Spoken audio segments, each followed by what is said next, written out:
Okay, Assalamualaikum. Sekali lagi kita buat nota. Nak tunggu minggu depan rasanya macam, saya rasa saya cerita dulu minggu ni supaya minggu depan kita akan dapat idea lah. Okay, tarikh hari ni 28 Mac 2020, Sabtu. Okay, sebelum saya nak teruskan cerita, saya nak bagi tahu saya adalah seorang trader yang boleh dikatakan macam swing trader lah. Swing trader. Jadi swing trader ni perlukan trend. Sama ada trend tu naik atau trend tu menurun.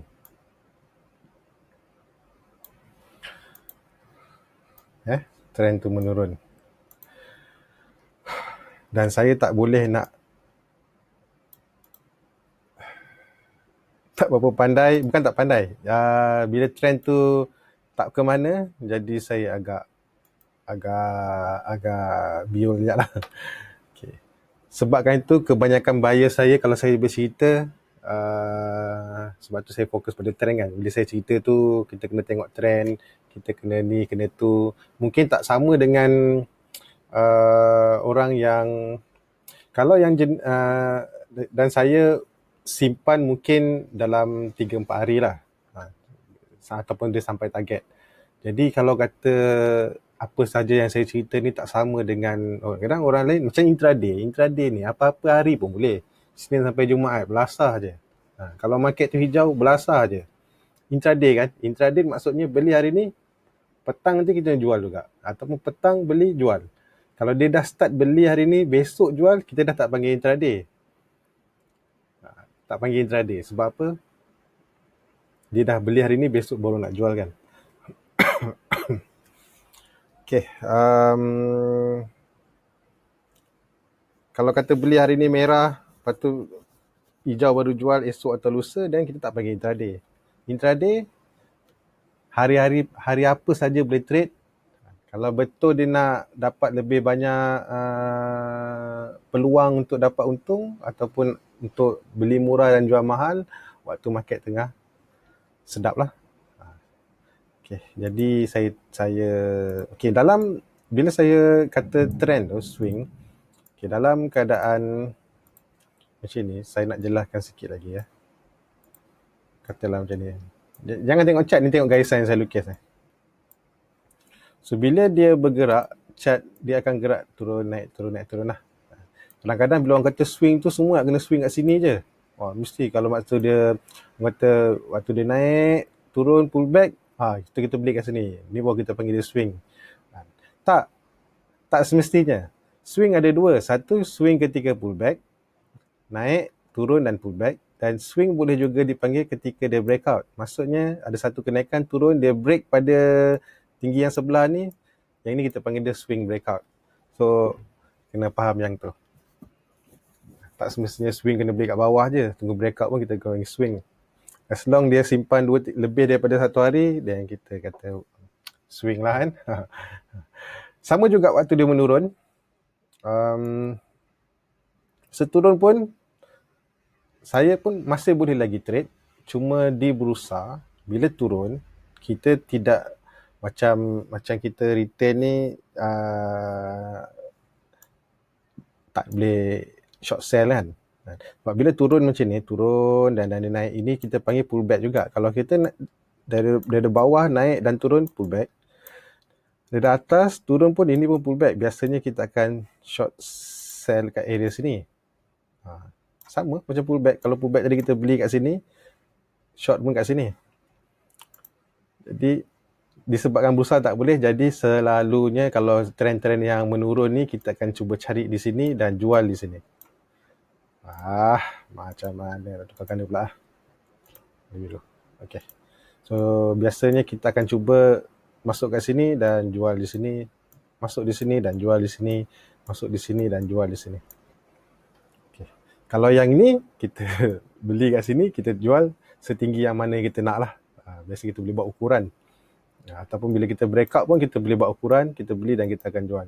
Jarang kalau masa tengah downtrend ni, beli dekat sini. Jadi faham-faham ya? Faham-faham. Okay. Saya nak sambung cerita pasal yang video pertama tu hari pasal menunggu bottom tu. Okay lah, saya teruslah, ni dah panjang sangat cerita mukadimah dia. Okay, saya ambil contoh G-Tronic lah. Siapa masih ingat G-Tronic pada ketika ini yang dia jatuh tak pasal-pasal. Ni dia dudum jatuh. Kalau ikutkan chart ni nampak macam RM3. Kalau seingat saya bukan RM3. Ini chart dah adjusted. Dia mungkin lebih RM6 ke RM7 waktu tu. Ataupun mungkin lebih lagi, belah-belah ringgit. Tapi saya rasa RM6-7 lah, RM8 kot. Jatuh. Boom, jatuh. So, apa yang kita boleh buat waktu, macam mana kita nak tahu yang kemungkinan besar dia dah nak berubah? Pertama, kita kena tandakan di mana high yang kita nampak secara jelas. Kita nampak dia secara jelas. Tapi yang kecil-kecil ni tak apalah, tak nampak. So, kita akan nampak high yang jelas. Okay. So, bila kata dia berjaya saja break high yang terakhir, ini kita tak panggil high lah. Boleh juga panggil high, tapi sebenarnya dia dalam satu kaki yang menurun. Bila dia dah berjaya break satu high, okay, automatic yang kawasan sini dah jadi new high. Apa yang kita perlu tunggu adalah kita tandakan di mana permulaan dia bergerak ni naik, dan kita menunggu sebenarnya higher low. Maksudnya kalau ni dah jadi new high, ni dah jadi new high, sini low. Jadi kalau dia turun, kita akan jadi yang ni. Kemungkinan besar waktu kejadian ni kita tak tahu dia nak jadi higher low, tapi bolehlah kita tandakan sampai dia break balik.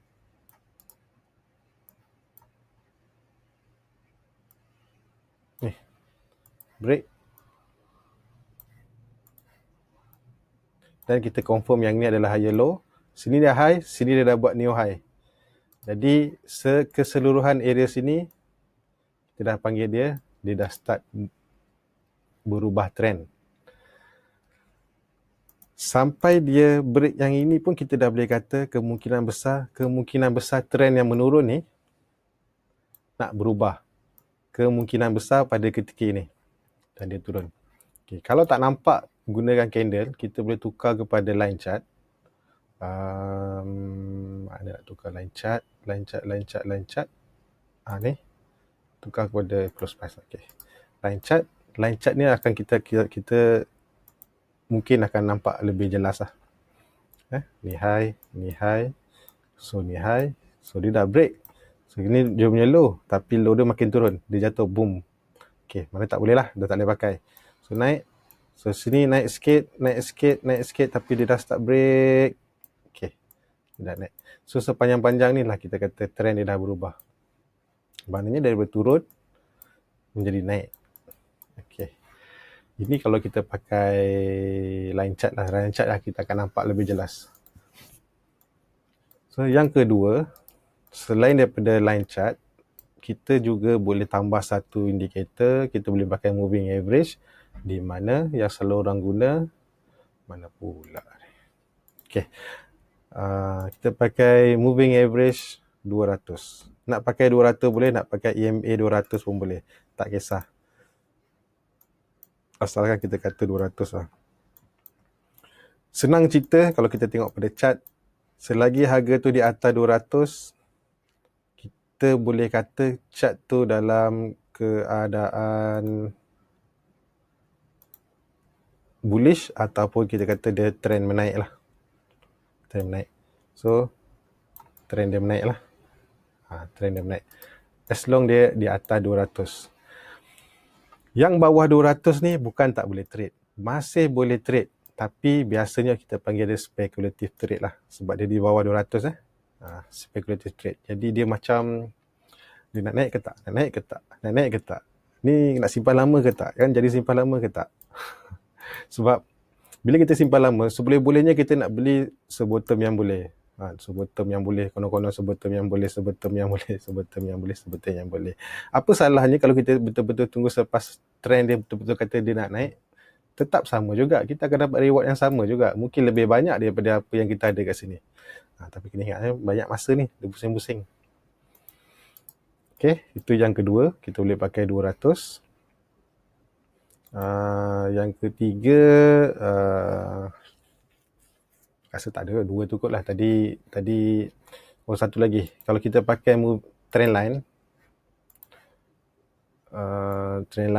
okay.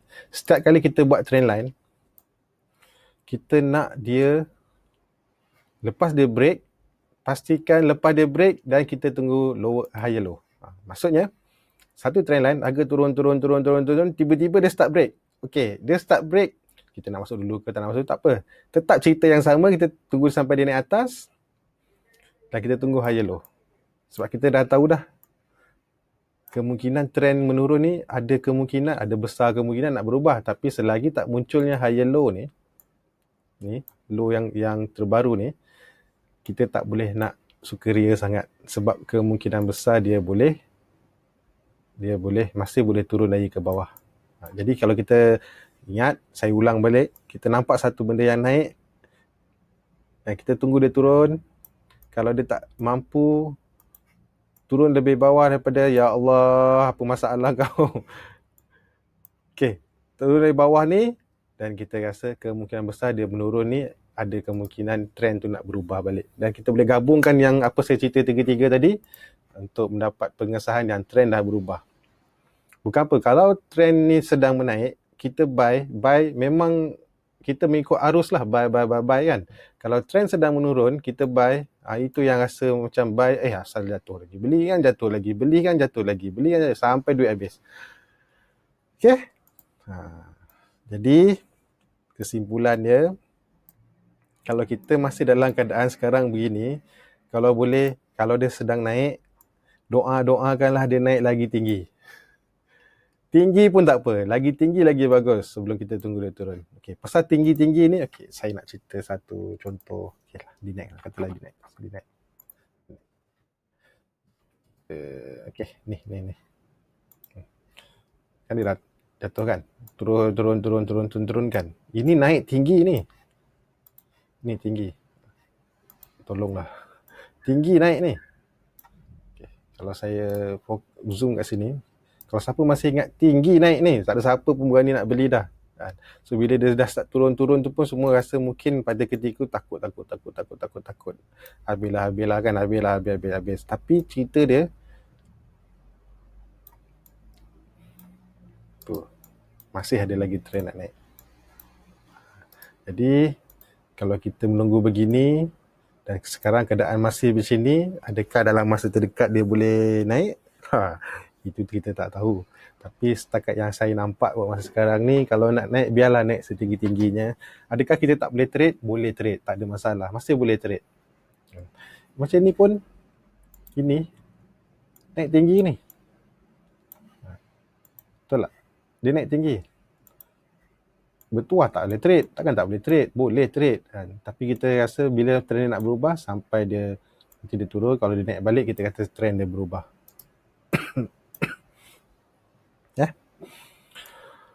Okay, saya nak habiskan video ni dan kita tengok beberapa contoh yang saya masih ada. Pencari min, dia jatuh itu hari.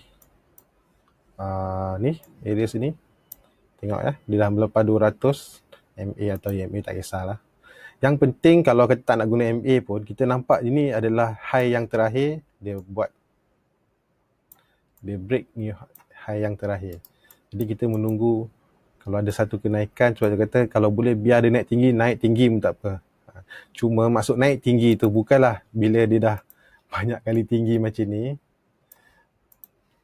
Naik tinggi ni, saya nak tunggu bawah ni, boleh juga. Tapi kalau kita dah tahu benda ni permulaan, yang atas-atas ni kita kena lebih realistik lah. Lagi pun kita tengok berapa banyak dia dah ni. Kalau boleh kita nak menunggu yang, kalau kata seawal mana, seawal sini lah. Dia break dari test balik seawal yang situ. Abaikan yang bawah-bawah ni kalau boleh. Kalau tak nak pun tak apa. Kalau kata memang yakin nak beli dulu pun tak ada masalah. Tak ada siapa pun larang nak beli pada di bawah-bawah ni. Cuma kalau bawah-bawah ni selagi kita tak nampak trend, dia akan jadi beginilah. Ni. Dia boleh drag selama mana yang dia nak sampai dia bagi tahu trend dah berubah. Dan satu lagi, Rand Hill. yang panjang dia menurun dulu. Ni, ni. Kalau kata kita follow lah 200 kan. Tapi kalau kata yang jenis yang memang nak beli awal lah, beli awal. Berapa banyak awal nak kita tunggu? Sedangkan dia masih turun. Dia tak beritahu pun dia nak naik. Sampai ada satu hari, ni nampak kecil. Tapi sebenarnya pada bulan Ogos yang dia naik tinggi naik ni. Memang tinggi naik. Jangan kata, alah kecil yang naik ni. Tak ada. Waktu ketika ni, sebelum kejadian ni muncul, inilah paling tinggi. Lebih tinggi daripada semua ni. Sorry. Lebih tinggi daripada jadi sebab tu kalau kita rasa nak perbankan, kita pastikan dia naik lagi tinggi daripada high yang terakhir dia pernah buat. Lagi tinggi, lagi bagus.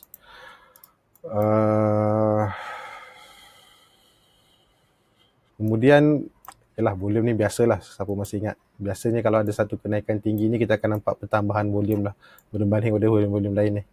Sebab saya rasa saya dah buat nota benda ni. Boleh tengok nota yang lama tu lah. Kali terakhir update bulan 2019 kan. Lagi satu, kadang-kadang ada juga chart dia dah berjaya break 200 ni balik, tapi ni turun lah, ni bagus lah dia pergi turun. Macam saya suka lah kalau menurun ni. Ada setengah chart dia langsung tak nak turun. Contoh Motion ataupun AWC dulu.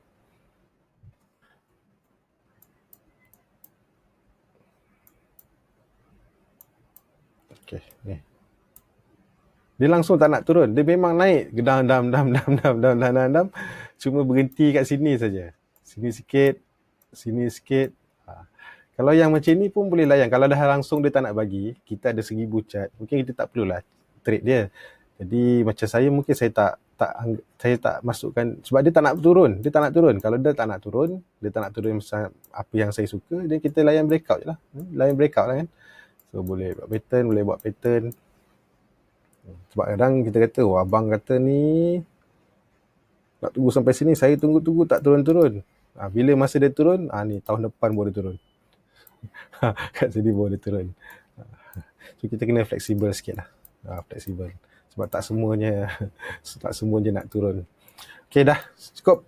Jadi kesimpulan, kalau kita tengok pada keadaan sekarang dengan indeks kita FBN, KLCI.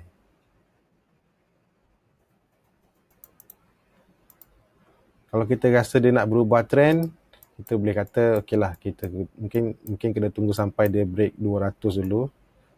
Adakah kita tak boleh trade langsung selepas 200? Tak, masih boleh trade kat bawah ni.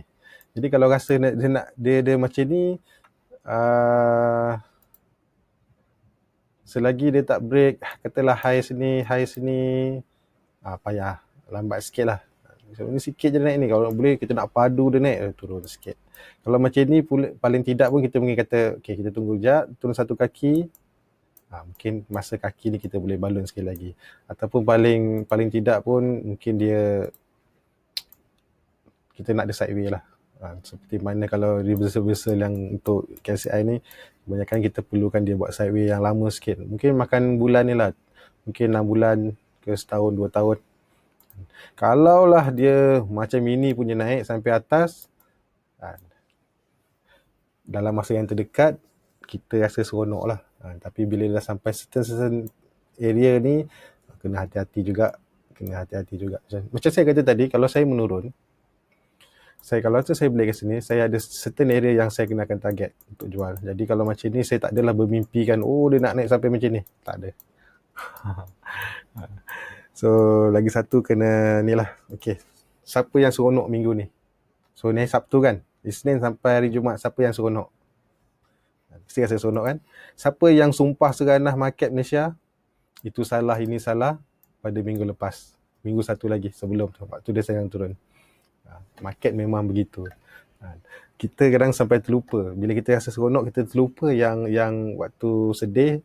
Nanti kan bila kita dah seronok kan, nanti kita dah sedih, kita terlupa yang waktu seronok minggu ni. Kalau kata minggu depan sedih, minggu ni kita seronok. Saya dah buat video pasal seronok dan gembira dan tak gembira tu, boleh ulang balik. Assalamualaikum, bye bye.